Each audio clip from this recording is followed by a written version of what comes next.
Everybody, this is Rev Yearwood with the Hip Hop Caucus, and I'm here at the Hollywood Climate Summit. And man, we have some amazing people in the building. Sitting next to me is, Kristy from Browngirl Green and Green Jobs Board.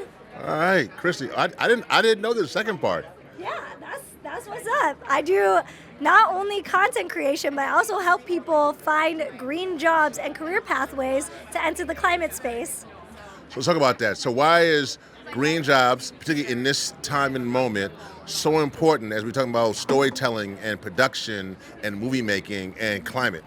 I think people have to understand that the climate crisis isn't going away, and neither are the opportunities to get involved. These industries are going to continue to grow by creating more jobs and opportunities to address things like climate resilience, being able to future-proof our economy, and so it's really important for people to skill up and get involved. This issue isn't going away anytime soon, and neither are the jobs. So I'm really passionate about making sure that people have the training, the opportunities, and the knowledge necessary to learn to bridge that gap and find opportunities that they can, level up and take action on.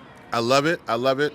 So I know that before that you were an influencer of sorts, and obviously talk about that and how's that going? Yeah. So I run this platform called Browngirl Green, which is my media platform focused on environmental education, especially uplifting the voices of Black, Indigenous, and people of color.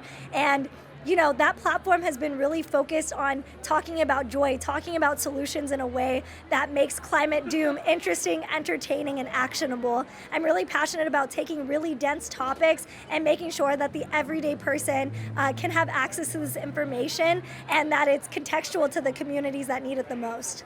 I love it. I love it.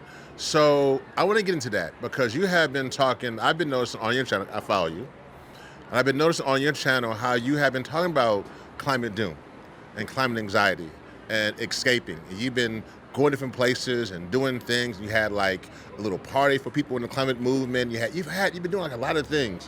Why is it important? I mean, because it feels sometimes like we're in a moment we're not losing, but it's a hard moment. It's a hard moment. And what are you doing to escape climate doom? I would say it's so important to escape climate doom through intentional community building. I'm really passionate about the ways in which we can create new third spaces to bring people into climate that maybe never felt like they had a space to be here. I think we've seen in history, it's happened time and time again. In the times where there's the greatest peril, there's the greatest innovation, there's the greatest creativity. And I know that doesn't mean like, oh wow, things are not, really frustrating and disappointing and scary in the news. It's actually like, okay, we got to maybe dig a little bit deeper. Maybe we need to find opportunities for interventions. And so for me, it's actually made me think a lot deeper on how I'm thinking about cross-collaboration with maybe folks from different types of audiences or industries, thinking about people outside of the climate space, thinking about ways that we can make these things actionable. And I think that's exactly why I got passionate about the green job space, because I think people might not fully understand the science behind climate or even empathize with some of our communities, but people want clean air, they want clean water, and they want to put food on their table and maybe find a job that has a livable wage to help them do that. And so I think we got to figure out, maybe we've been speaking in our own echo chambers. Maybe there's ways in which that language is inaccessible, that storytelling needs to be improved. And I feel really passionate about the ways we can do that. I like to tinker, I like to innovate with a challenge. And I think especially when it comes to community building, we have to message it that way. We have to think about how are we building community spaces that aren't the same voices. It has to be like, let me think about a climate space, building an event, but also talking about dating, which is what I've been doing. I've been hosting like some climate speed dating events. All right, let's get it. Climate speed dating. And then maybe with the job space, not just bringing in climate people, but bringing in people that care about like workforce, care about finance, care about maybe these industries that don't feel as climate forward, but to be like, hey, like, how are you thinking about shifting your industry? And actually bringing those people in who maybe didn't view them as quote unquote environmentalists and be like, no, you're also part of the conversation. I think we need to see more collaboration in that way. I love it. And I know you keep it fly. You keep it fly. I know you be thrifting. So let's talk about what you got on here. Fit, my susty fit of the day. So this was actually my sister. She only wore it once. And so this was a hand-me-down, proudly. Okay, hand-me-downs. This is a thrifted skirt. And my shoes are also thrifted. And this hat I got several years ago at a local shop in Paris. So overall, I usually only wear secondhand vintage pieces or work with sustainable fashion designers. Why is that important? Because sustainability in fashion is a key thing. We need that industry to also be on board.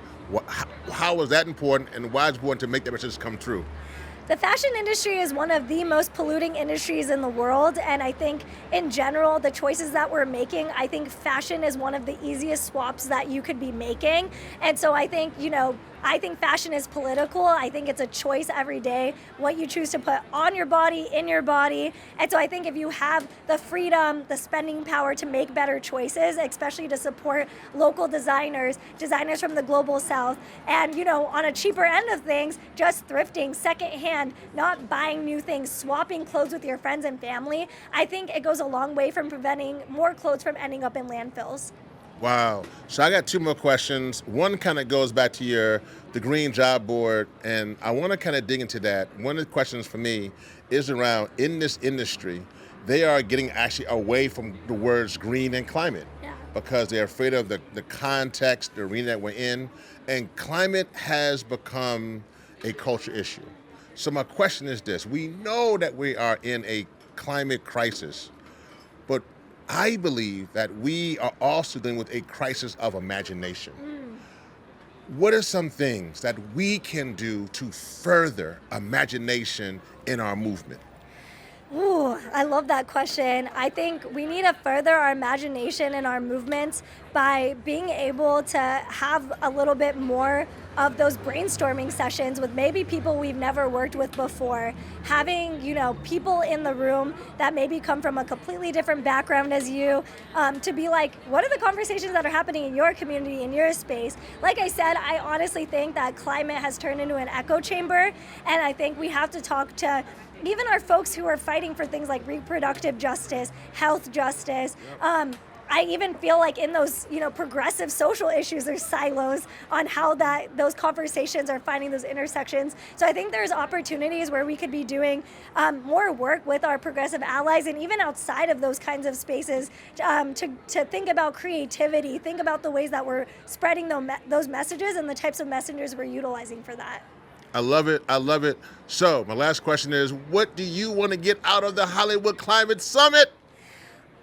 Oh my gosh, I want to get a lot of things done. I'm going to be speaking on a panel on Wednesday with Project Drawdown, talking about the power of storytelling, which is essentially the conversation we just had here. But on top of that, I'm thinking about ways to do creative storytelling that reaches new audiences. And as I mentioned before, I have a dating show. It's called Love and Climate. I'm trying to have more people go on first dates to talk about climate change. Think reality TV meets climate advocacy. So I'm hoping to meet some folks who might be interested in working on writing, comedy writing, producing, helping that vision come to life, because I think right now the climate movement needs joy, it needs love, it needs passion, and I hope to be a conduit to make that happen.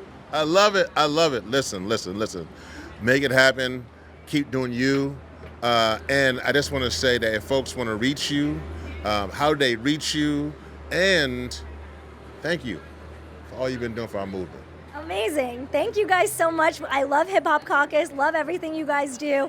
If people want to stay in touch, you can always check me out, Browngirl Green, on all social media platforms. And if you're looking for a job, check out Green Jobs Board on social media, as well as greenjobsboard.us. We have some exciting things coming in the fall, so make sure to stay tuned and share it with your friends. There it is, folks, live right here at the Hollywood Climate Summit.